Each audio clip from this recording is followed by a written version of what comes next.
राजकुमार सिद्धार्थ की कहानी बहुत प्रेरणादायक और अद्भुत है। बहुत समय पहले हिमालय की तराई में बसे कपिलवस्तु राज्य में राजा शुद्धोधन का शासन था। वे एक न्यायप्रिय और महान राजा थे। उनकी रानी महामाया अत्यंत दयालु और धार्मिक थीं। राज्य में हर ओर सुख शांति थी। लेकिन राजा और रानी के जीवन में एक बड़ी कमी थी। उनकी कोई संतान नहीं थी। कई वर्षों की प्रार्थना और तपस्या के बाद एक शुभ दिन आया। वैशाख पूर्णिमा की रात रानी महामाया ने एक अद्भुत स्वप्न देखा। उन्होंने देखा कि एक दिव्य सफेद हाथी उनके गर्भ में प्रवेश कर रहा है। राजपुरोहितों ने बताया कि यह संकेत है कि उनके घर एक महान बालक जन्म लेने वाला है, जो संसार को ज्ञान का मार्ग दिखाएगा। कुछ समय बाद लुंबिनी वन में रानी महामाया ने एक सुंदर बालक को जन्म दिया। उसका नाम रखा गया सिद्धार्थ। पूरे राज्य में उत्सव मनाया गया। कहा जाता है कि जन्म लेते ही बालक सिद्धार्थ ने 7 कदम चलकर यह संकेत दिया कि यह उनका अंतिम जन्म है। लेकिन जन्म के कुछ ही दिनों बाद माता महामाया का देहांत हो गया। ये घटना पूरे राज परिवार के लिए अत्यंत दुखद थी। इसके बाद सिद्धार्थ का पालन पोषण उनकी मौसी महाप्रजापति गौतमी ने किया, जिन्होंने उन्हें अपनी पुत्र की तरह स्नेह और प्रेम दिया। बचपन से ही सिद्धार्थ अन्य बच्चों से अलग थी। उनका मन ध्यान, करुणा और प्रकृति में लगता था। यही बालक आगे चलकर भगवान बुद्ध बने और पूरी दुनिया को शांति, प्रेम और सत्य का मार्ग दिखाया। बचपन से ही राजकुमार सिद्धार्थ अन्य बच्चों से बिल्कुल अलग थे। जहां दूसरे राजकुमार खेलकूद, युद्ध कला और शिकार में आनंद लेते थे, वहीं सिद्धार्थ का मन ध्यान, शांति, करुणा और प्रकृति की सुंदरता में लगता था। वे पेड़ पौधों, पशु पक्षियों और हर जीव से प्रेम करते थे। किसी भी जीव को पीड़ा में देखकर उनका हृदय दुख से भर जाता था। राजमहल में रहते हुए भी सिद्धार्थ का स्वभाव बहुत सरल और शांत था। वे अक्सर अकेले बैठकर प्रकृति को निहारते और जीवन के बारे में गहराई से सोचते रहते थे। उनकी करुणा और दयालुता बचपन से ही सभी को आश्चर्यचकित करती थी। एक दिन की बात है, सिद्धार्थ के चचेरे भाई देवदत्त ने अपने धनुष से एक सुंदर हंस पर तीर चला दिया। घायल हंस दर्द से तड़पता हुआ उड़ते उड़ते सिद्धार्थ के पास आकर गिर पड़ा। सिद्धार्थ ने तुरंत उस हंस को अपनी गोद में उठा लिया। उन्होंने बड़े प्रेम से उसके घाव पर मरहम लगाया और उसकी देखभाल करने लगे। कुछ ही देर बाद देवदत्त वहां पहुंचा और बोला, "यह हंस मेरा है, क्योंकि मैंने इसका शिकार किया है। इसे मुझे वापस दो।" लेकिन सिद्धार्थ ने शांत स्वर में कहा, "जिसने जीवन बचाया है, उस पर अधिकार उसी का होना चाहिए, न कि जीवन लेने वाले का।" सिद्धार्थ की यह बात सुनकर सभी लोग चुप हो गए। ये घटना उनके भीतर छिपी अपार करुणा, दया और अहिंसा की भावना को दर्शाती थी। बचपन की यही विशेषताएं आगे चलकर उन्हें महान ज्ञान की ओर ले गईं। यही राजकुमार सिद्धार्थ आगे चलकर भगवान बुद्ध बने और पूरी दुनिया को प्रेम, शांति और करुणा का संदेश दिया। समय बीतता गया और राजकुमार सिद्धार्थ धीरे धीरे युवा होने लगे। उनका स्वभाव बचपन से ही शांत, गंभीर और चिंतनशील था। वे महल के वैभव और सुख सुविधाओं के बीच रहते हुए भी अक्सर गहरे विचारों में खोए रहते थे। राजा शुद्धोधन अपने पुत्र के इस स्वभाव को देखकर चिंतित रहने लगे। उन्हें भय था कि कहीं सिद्धार्थ संसार की मोह माया को त्याग कर सन्यासी न बन जाएं। इसी डर के कारण राजा ने सिद्धार्थ को जीवन की दुखों से दूर रखने का निर्णय लिया। उन्होंने सिद्धार्थ के लिए भव्य और सुंदर महल बनवाए। हर मौसम के लिए अलग अलग महल तैयार किए गए, जहां हर प्रकार की सुख सुविधा मौजूद थी। महलों में नृत्य, संगीत, सुंदर बगीचे, सुगंधित फूल और मनोरंजन की अनेक साधन थी। राजा ने यह भी आदेश दिया कि सिद्धार्थ के सामने कभी कोई बूढ़ा, बीमार, दुखी या मृत व्यक्ति ना आए, ताकि उनके मन में वैराग्य का भाव न जागे। कुछ वर्षों बाद सिद्धार्थ का विवाह अत्यंत सुंदर, बुद्धिमान और गुणवान राजकुमारी यशोधरा से कर दिया गया। दोनों का जीवन सुखपूर्वक बीतने लगा। समय के साथ उनके घर एक पुत्र का जन्म हुआ, जिसका नाम राहुल रखा गया। पूरी राजमहल में खुशियों का वातावरण छा गया। लेकिन इतना सुख, वैभव और परिवार होने के बाद भी सिद्धार्थ के मन में एक अजीब सी बेचैनी बनी रहती थी। वे अक्सर अकेले बैठकर सोचते, क्या यही जीवन का अंतिम सत्य है? क्या केवल सुख और ऐश्वर्य ही जीवन का उद्देश्य है? क्या संसार में दुख का कोई अंत नहीं? यही प्रश्न धीरे धीरे उनके जीवन को एक नए मार्ग की ओर ले जाने वाले थे। राजकुमार सिद्धार्थ का जीवन महलों की सुख सुविधाओं से भरा हुआ था। राजा शुद्धोधन ने उन्हें हर दुख और कष्ट से दूर रखा था, लेकिन नियति उन्हें उस सत्य की ओर ले जा रही थी जो आगे चलकर पूरी दुनिया को बदलने वाला था। एक दिन सिद्धार्थ ने अपने सारथी चन्ना से नगर भ्रमण की इच्छा प्रकट की। राजा ने मार्ग को सुंदर बनाने और दुखद दृश्यों को छिपाने का आदेश दिया, लेकिन जीवन का सत्य कब तक छिप सकता था? यही यात्रा सिद्धार्थ के जीवन की सबसे महत्वपूर्ण यात्रा बन गई। नगर में घूमते हुए सिद्धार्थ ने पहली बार एक वृद्ध व्यक्ति को देखा। उसका शरीर झुका हुआ था, चेहरे पर झुर्रियां थीं, बाल सफेद हो चुके थे और वो कांपते हुए धीरे धीरे चल रहा था।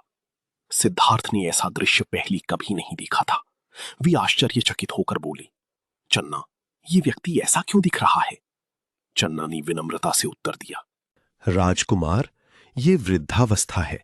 समय के साथ हर व्यक्ति बूढ़ा हो जाता है, कोई भी इससे बच नहीं सकता। ये सुनकर सिद्धार्थ गहरे विचार में डूब गए। उन्हें पहली बार एहसास हुआ कि यौवन और सुंदरता हमेशा नहीं रहते। थोड़ा आगे बढ़ने पर उन्होंने दूसरा दृश्य देखा। एक व्यक्ति गंभीर बीमारी से पीड़ित था। वो दर्द से कराह रहा था और उसके शरीर में बिल्कुल शक्ति नहीं थी। सिद्धार्थ ने चिंता से पूछा, इसे क्या हुआ है? चन्ना बोले, राजकुमार, ये बीमारी है। संसार में हर व्यक्ति कभी न कभी रोग का शिकार होता है। सिद्धार्थ का मन व्याकुल हो उठा। उन्हें समझ आने लगा कि जीवन केवल सुख और आनंद का नाम नहीं है। कुछ दूर जाने के बाद उन्होंने तीसरा दृश्य देखा। कुछ लोग एक शव को कंधों पर उठाकर ले जा रहे थे। परिवार के सदस्य रो रहे थे और वातावरण दुख से भरा हुआ था। सिद्धार्थ ने गंभीर स्वर में पूछा, क्या यह व्यक्ति फिर कभी वापस नहीं आएगा?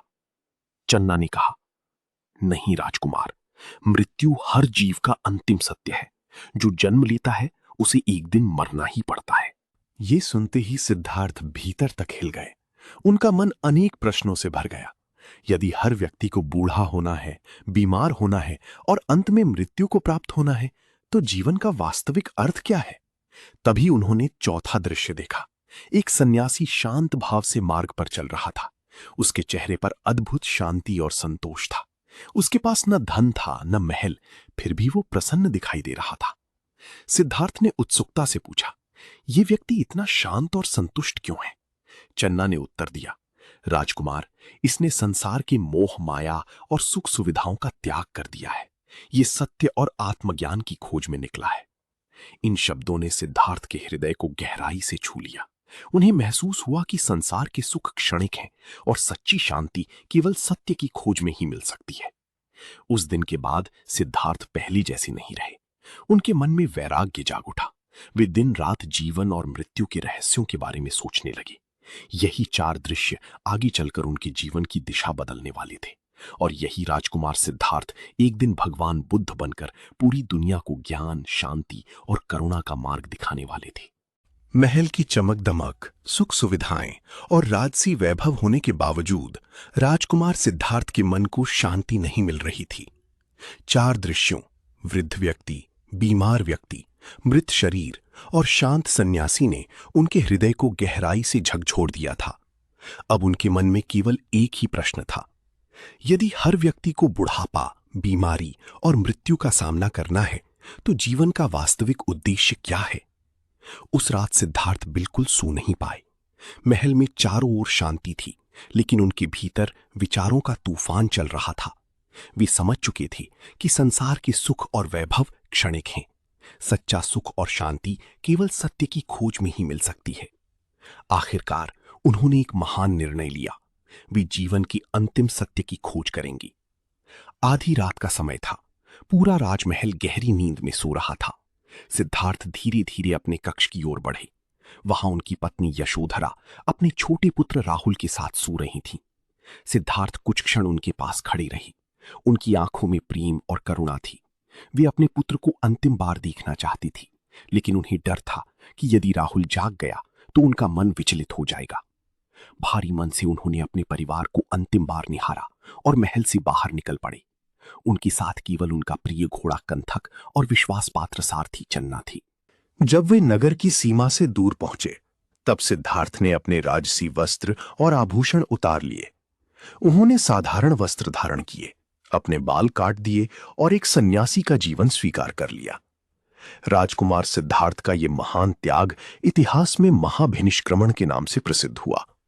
यही वो क्षण था जहां से उनकी आध्यात्मिक यात्रा शुरू हुई, जिसने आगे चलकर उन्हें भगवान बुद्ध बना दिया। महल और राजसी जीवन का त्याग करने के बाद सिद्धार्थ सत्य की खोज में निकल पड़े। अब उनका जीवन पूरी तरह बदल चुका था। वे जंगलों, आश्रमों और पहाड़ों में घूमते हुए महान ऋषियों और गुरुओं से ज्ञान प्राप्त करने लगे। उन्होंने योग, ध्यान और आध्यात्मिक साधना सीखी।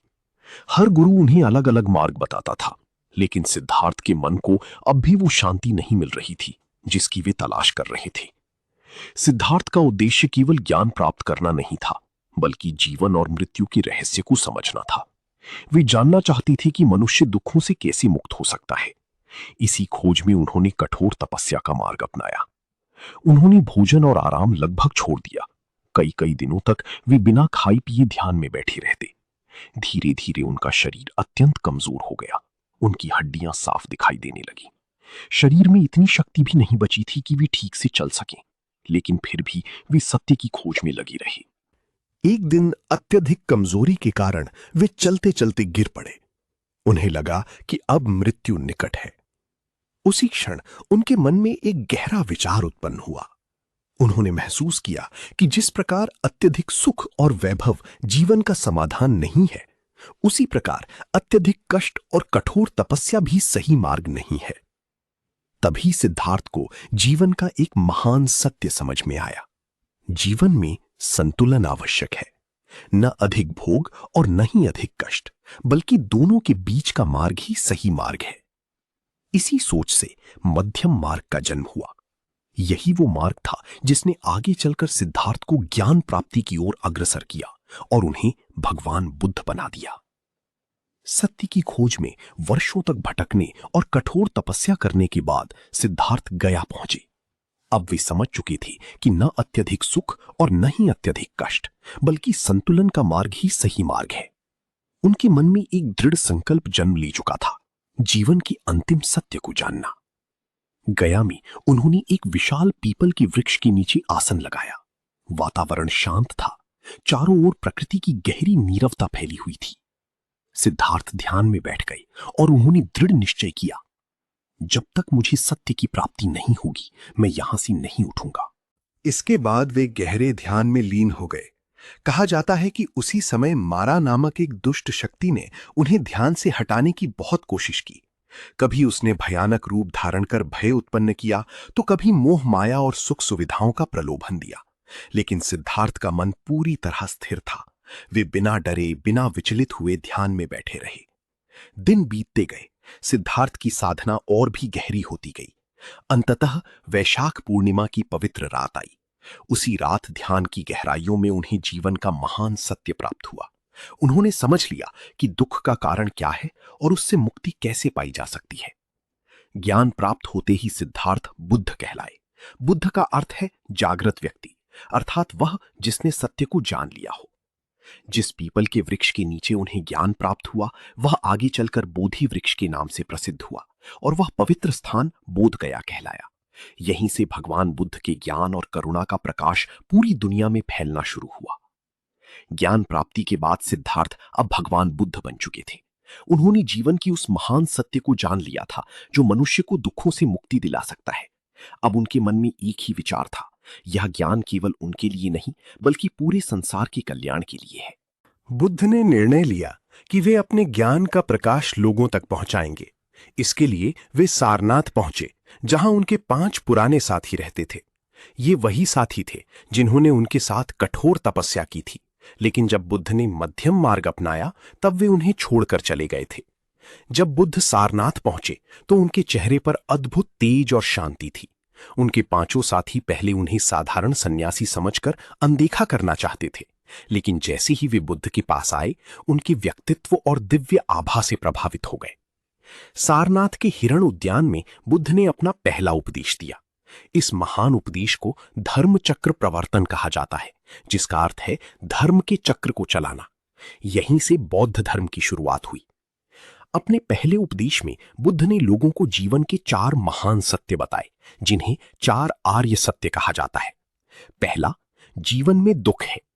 दूसरा, दुखों का कारण मनुष्य की इच्छाएं और तृष्णा है। तीसरा, इच्छाओं का अंत करने से दुखों का अंत हो सकता है। और चौथा, अष्टांगिक मार्ग अपनाकर मनुष्य दुखों से मुक्ति पा सकता है।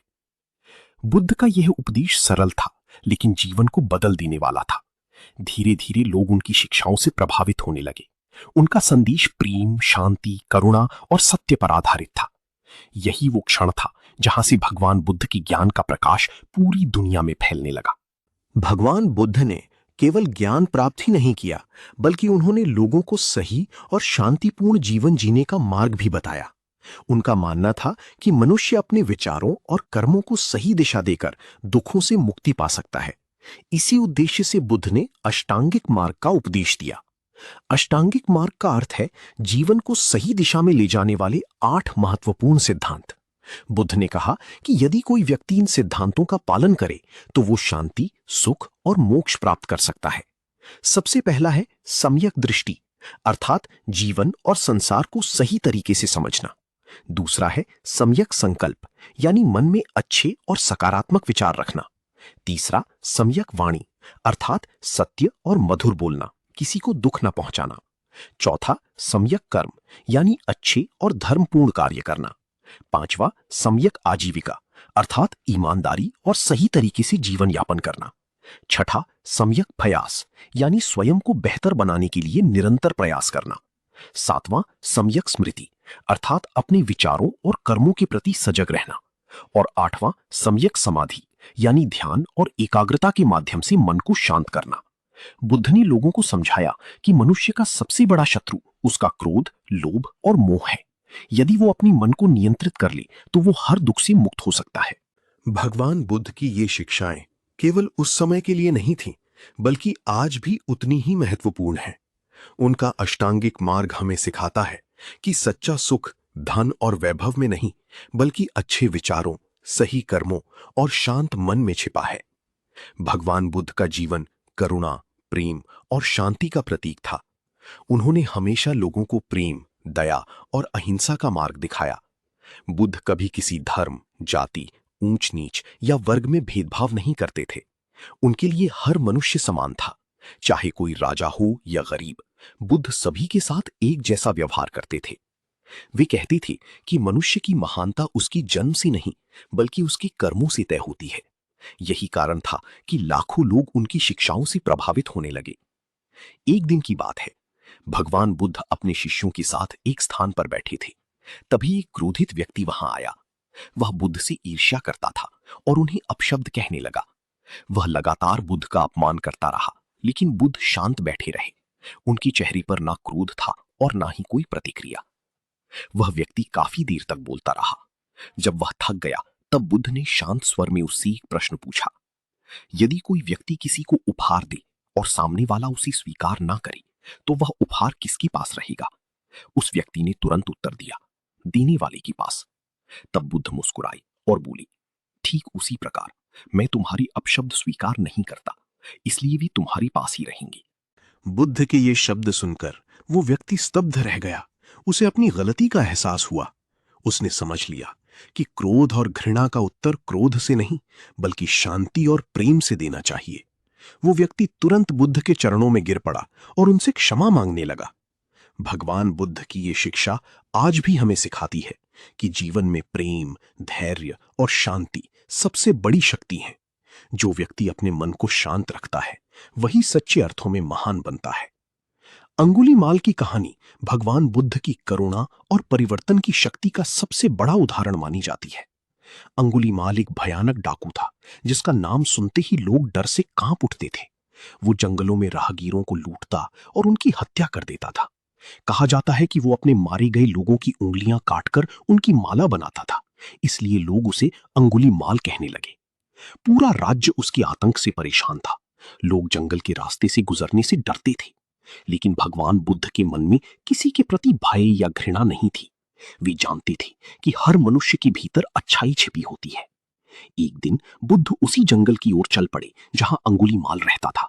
लोगों ने उन्हें रोकने की बहुत कोशिश की, लेकिन बुद्ध शांत भाव से आगे बढ़ते रहे। जब अंगुलीमाल ने बुद्ध को देखा तो वो क्रोध से चिल्लाया, रुक जाओ। लेकिन आश्चर्य की बात यह थी कि बुद्ध बिना डरे शांतिपूर्वक चलते रहे। फिर उन्होंने मुस्कुराकर कहा, मैं तो रुक चुका हूं, अब तुम्हें रुकना है। अंगुलीमाल हैरान रह गया। उसने पूछा, इसका क्या अर्थ है? बुद्ध ने शांत स्वर में कहा, मैं हिंसा, क्रोध और बुराई का मार्ग छोड़ चुका हूं, लेकिन तुम अभी भी हिंसा और पाप में डूबे हुए हो। तुम्हें रुकने की आवश्यकता है। बुद्ध के शब्द सीधे अंगुलीमाल के हृदय में उतर गए। पहली बार किसी ने उससे भय नहीं किया था, बल्कि उसे प्रेम और करुणा से समझाया था। उसका कठोर हृदय पिघल गया। उसे अपने पापों का एहसास हुआ। अंगुलीमाल बुद्ध के चरणों में गिर पड़ा और हिंसा का मार्ग छोड़ दिया। बाद में वो भगवान बुद्ध का शिष्य बन गया और शांतिपूर्ण जीवन जीने लगा। ये कहानी हमें सिखाती है कि प्रेम, करुणा और सही मार्गदर्शन से सबसे कठोर व्यक्ति का हृदय भी बदला जा सकता है। भगवान बुद्ध का जीवन केवल ज्ञान और उपदेशों तक सीमित नहीं था, बल्कि वे लोगों के दुख को समझकर उन्हें सही मार्ग दिखाते थे। उनकी करुणा और बुद्धिमत्ता से कई लोगों का जीवन बदल गया। ऐसी ही एक प्रसिद्ध कहानी है एक गरीब महिला और उसके मृत बच्चे की। एक बार एक गरीब महिला अपने छोटे बच्चे को गोद में लेकर भगवान बुद्ध के पास आई। उसका बच्चा मर चुका था, लेकिन मां का हृदय इस सत्य को स्वीकार नहीं कर पा रहा था। वो दुख से टूट चुकी थी। उसकी आंखों से आंसू रुक नहीं रहे थे। इन शब्दों का अर्थ था कि मनुष्य को अपने भीतर ज्ञान का प्रकाश जगाना चाहिए। दूसरों पर निर्भर रहने के बजाय स्वयं सत्य और सही मार्ग की खोज करनी चाहिए। बुद्ध ने अपने शिष्यों को यह भी सिखाया कि संसार की हर वस्तु नश्वर है। जो जन्म लेता है उसका अंत निश्चित है। इसलिए मनुष्य को मोह माया में फंसने के बजाय अच्छे कर्म और सत्य के मार्ग पर चलना चाहिए। इसके बाद भगवान बुद्ध शांत भाव से ध्यान में लीन हो गए और उन्होंने अपनी अंतिम सांस ली। उनकी इस अंतिम अवस्था को महापरिनिर्वाण कहा जाता है। भगवान बुद्ध का शरीर भले ही इस संसार से चला गया, लेकिन उनकी शिक्षाएं आज भी करोड़ों लोगों के जीवन को प्रकाश और शांति प्रदान कर रही हैं। भगवान बुद्ध को इस संसार से गए हजारों वर्ष बीत चुके हैं, लेकिन उनकी शिक्षाएं आज भी उतनी ही जीवंत और प्रेरणादायक हैं। पूरी दुनिया में करोड़ों लोग उनके बताए मार्ग पर चलकर अपने जीवन में शांति और सुख प्राप्त करने का प्रयास करते हैं। बुद्ध का जीवन हमें यह सिखाता है कि सच्ची खुशी बाहरी वस्तुओं में नहीं, बल्कि हमारी भीतर छिपी होती है। आज लोग धन, सत्ता और वैभव को ही सफलता मानते हैं, लेकिन भगवान बुद्ध ने बताया कि ये सभी चीजें अस्थायी हैं। यदि मन अशांत है तो संसार का कोई भी सुख मनुष्य को संतुष्टि नहीं दे सकता। सच्चा सुख मन की शांति, करुणा, प्रेम और अच्छे कर्मों में छिपा है। बुद्ध ने हमेशा लोगों को क्रोध, लालच, अहंकार और घृणा से दूर रहने की शिक्षा दी। वे कहते थे कि मनुष्य अपने विचारों से ही अपना जीवन बनाता है। यदि विचार शुद्ध और सकारात्मक होंगे तो जीवन भी शांत और सुखी बनेगा। जब कोई व्यक्ति दूसरों के प्रति प्रेम, दया और करुणा का भाव रखता है, जरूरतमंदों की सहायता करता है और सत्य के मार्ग पर चलता है, तब वो वास्तव में बुद्ध के मार्ग पर चल रहा होता है। भगवान बुद्ध का जीवन केवल एक ऐतिहासिक कथा नहीं है, बल्कि मानवता के लिए एक अमूल्य संदेश है। उनका ज्ञान आज भी अंधकार में भटके हुए लोगों को सही रास्ता दिखाता है। वे हमें सिखाते हैं कि जीवन का उद्देश्य केवल स्वयं के लिए जीना नहीं, बल्कि दूसरों के जीवन में भी शांति और प्रेम फैलाना है। इसीलिए भगवान बुद्ध का प्रकाश आज भी पूरी दुनिया में फैला हुआ है और आने वाली पीढ़ियों को सत्य, अहिंसा और मानवता का मार्ग दिखाता रहेगा।